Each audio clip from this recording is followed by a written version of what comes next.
Salut toi internaute. Yo. Si tu tombes par hasard sur ma chaîne, bah, regarde, like, partage, abonne-toi, un petit pouce bleu, ça fait toujours plaisir. Sinon, bah, c'est que tu cherchais volontairement le pourquoi du comment. Donc on va regarder ça ensemble. Donc si tu as vu dans le titre, si tu as le même code PAN, on va le regarder ensemble. Bah, je vais te montrer pourquoi. En espérant que je me suis pas trompé. Donc, tout d'abord, moi j'utilise cette petite clé Wi-Fi OBD là. Avec un téléphone ou ton téléphone perso, peu importe, que tu connectes là avec une application, il y en a plein. Je vais te montrer laquelle j'utilise. Donc sur le Renault Trafic. Oui, bah oui, on est sur une Renault 600 panne. Donc, et un trafic forcément. Désolé les puristes. Donc si on est aujourd'hui en train de parler de mon trafic, c'est qu'il est en panne. Enfin, il est en panne. Il y a 2-3 défauts à la dernière lecture, mais étonnamment il roule bien. Presque même mieux que d'habitude. Et ce coup-ci, ce que j'avais déjà eu cette panne, on va y revenir après, il s'était mis en mode dégradé, là ce qui n'est pas le cas. C'est pour ça que je suis un peu douteux. Donc on va faire la lecture des codes défauts qui se trouvent derrière la petite boîte à gants à gauche pour les trafic 3, les trafic 2 aussi je crois. Hop. Et puis on va faire la vidange, enfin j'ai la vidange à faire en même temps, mais ça je te l'épargne, j'ai fait déjà une vidéo là-dessus que je t'invite à aller voir. Donc voilà. Hop. Donc la prise OBD sur le Renault Trafic, il est là. Donc tu branches ta petite clé. Toi c'est ce genre de clé Wi-Fi là. Tu t'en trouves un peu partout, hein, ça vaut pas trop cher. Hop. Tac.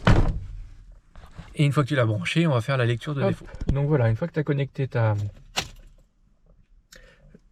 ELM, ta petite prise OBD là que tu trouves sur plein de sites, tu mets ton contact, tu fais connecter. Voilà, il va faire une recherche. Donc c'est CarScan, c'est une application gratuite qui est pas mal. Franchement, après tu vois, tu choisis. Tu peux effacer les défauts, tu as les lectures, tu as les courbes, les lectures de sondes, tu as pas mal de choses. Tu as encore des options qui sont payantes. Mais n'ayant pas un rond, bah, je l'ai pas. Mais ça te dépanne bien, franchement. Et surtout, tu peux effacer les défauts et remettre les compteurs d'entretien aussi à 0. Donc là, je vais faire anomalie dans ton cul. Tu choisis ce qui t'intéresse ou pas. Bon, généralement, je fais pareil. Je laisse l'air conditionné où il n'y a pas d'intérêt. Toi, tu peux. Unité de commande de transmission, ça c'est pour les. Hop là. Je sais pas si tu vois, hein, le focus c'est pas terrible. Pour les boîtes automatiques. Donc généralement, je fais lire et il va nous sortir ce qui nous intéresse. Donc ça peut être un peu long.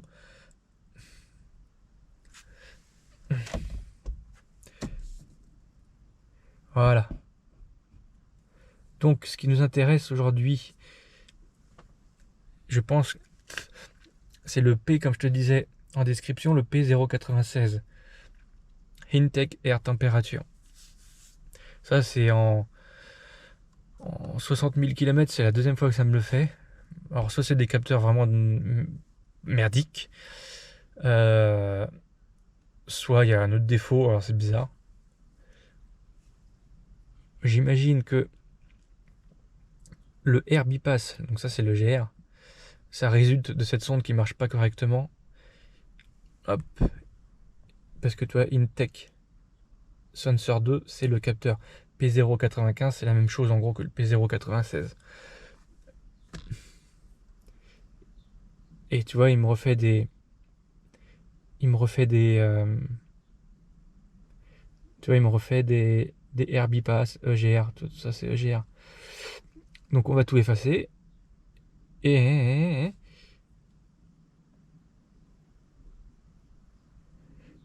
il te demande si tu veux effacer que les options, oui bien sûr. Donc il faut faire comme ça. Effacer, oui. Voilà. Donc il te dit que oui, ça corrige pas le problème, mais on va le faire après, en même temps que je mets à vidanger. Ah, il y a une tralée de défaut parce que ça fait quelques temps que je roule comme ça. Hein. J'ai pas le temps. Voilà, un par un. Hop. Ah merde, j'étais trop vite, pardon, excusez-moi. Tac. Voilà. Ensuite, tu fais retour. Tu fais effacer. Blablabla. Hop. Et normalement, il efface tout d'un coup. Là. Tout. Tous les défauts potentiels aussi. Un peu les faux défauts entre guillemets. Et normalement, voilà, mon témoin au tableau de bord est parti. Tu valides. Tu retournes en arrière. Tu fais déconnecter. Et tu coupes le contact. Voilà. Tadam. Donc mes deux défauts, là, je disais, il y a la sonde de température. Et donc, alors je t'ai pas montré, mais hop, je vais te montrer. Quand tu es connecté, tu peux faire tableau de bord, NAL, et tu as tes valeurs de sonde. Tu as même ton cycle de la 22GR. Enfin, tu as pas mal d'infos qui sont intéressantes. Hop. Et du coup, je me suis aperçu que même le matin, quand il fait 0, en température d'admission, j'ai 31 degrés. Donc, je veux bien qu'elle soit dans la manche, dans l'admission, mais non. Donc, je pense que ce capteur a réellement un défaut. Et j'avais un défaut de préchauffage que je t'ai pas montré, mais je pense qu'il résulte de cette sonde. Parce que j'avais déjà le même cas quand la première fois il est tombé en panne. Donc, je vais changer aussi par précaution le petit relais de temporisation de mes bougies de préchauffage. Parce que les bougies, elles sont bonnes. Je les ai contrôlées hors caméra, tout ça. Donc voilà. Allez, je te montre ce que c'est ce capteur. Donc normalement, le capteur dont je parlais, en espérant que je ne me suis pas trompé, c'est... Alors, attends. Hop. C'est celui-là.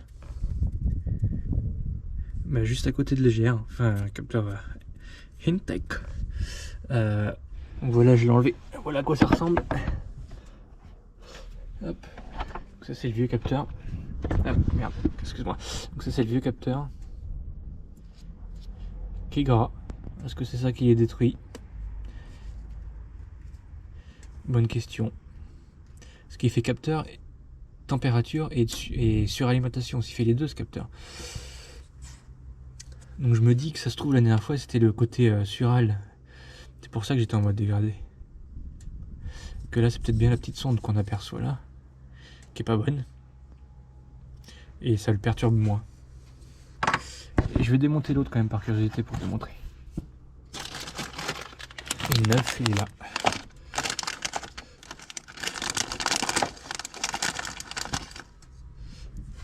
Voilà. On distingue bien le trou pour le capteur map en fait. Et la sonde à côté. Donc je le change. Voilà. Vidange faite. Et capteur changé. On va repasser un coup de téléphone, voir ce que ça donne. Ouais, t'aperçois le truc jaune là. Qui m'emmerde, mais qui m'emmerde, tu peux pas comprendre. Ça va finir en pièces. Alors, le contact. On fait connecter. Il va lire les codes. On va directement aller dans tableau de bord de mémoire. Et normalement, température...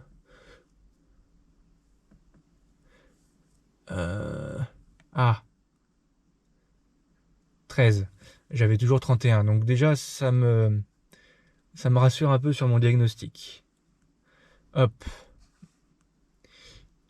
Tu vois, tu peux même faire des captures de données. C'est pas mal. Tu vois, tu fais séparer par exemple. Elle est bien cette appli, franchement.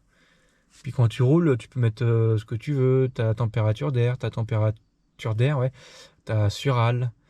Et tu as différents tableaux que tu peux modifier. Enfin, tu as pas mal d'options. Je suis en train de faire de la pub pour un truc où je touche pas un radis. Moi. Là, tu as tous les capteurs, je crois. Voilà, là, c'est plus clair aussi. Bon, forcément, le moteur tourne pas, donc il y a plein de trucs qu'on n'a pas. La charge moteur, la température du liquide, de l'eau refroidissement, température de l'air aspiré. 13. Tout à l'heure, on regardera en roulant. Là. Hop, j'espère que tu vois bien, mon pauvre. Mais bon, tu as les grandes lignes.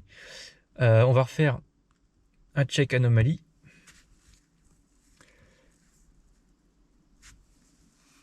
Lire.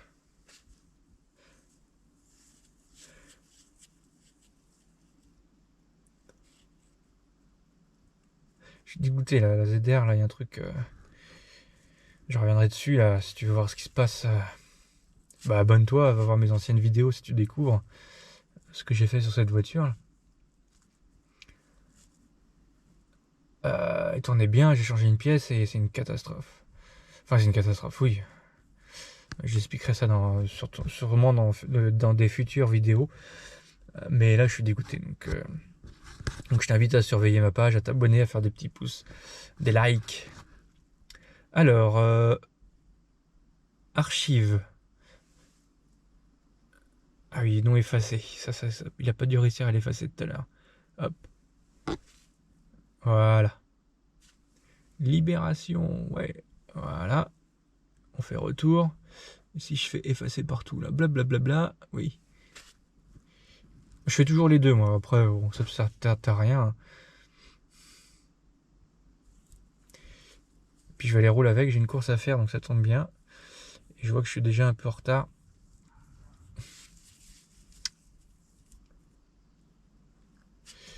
N'oubliez pas, libération terminée. Donc voilà. Là, tu peux faire... Hop, pardon, du cadrage. Retour. Et puis tu as la mise à niveau pour les pros.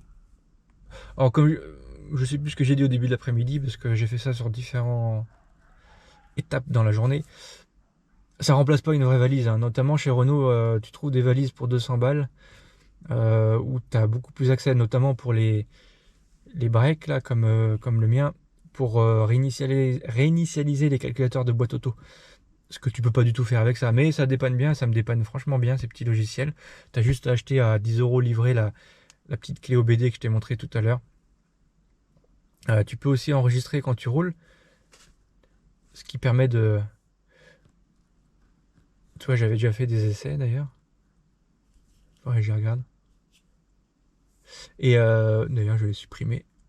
Bon, maintenant il faut que j'y aille. On voit ce que ça donne sur la route. Je vais dépouiller la ZR. Et puis je vais aller pleurer tout seul. À tout à l'heure. Yo! Bon bah voilà, j'ai bien fait 40 km là. Nickel. Donc c'était bien ce défaut.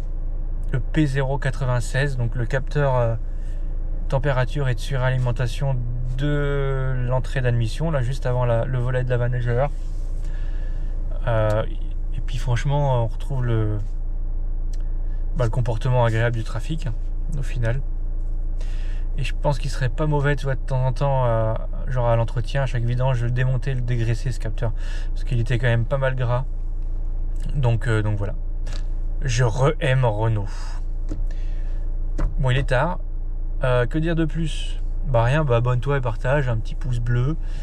Et puis la prochaine vidéo, je pense que ce sera sur la merguez jaune là, pour que tu comprennes ma tristesse. Donc voilà.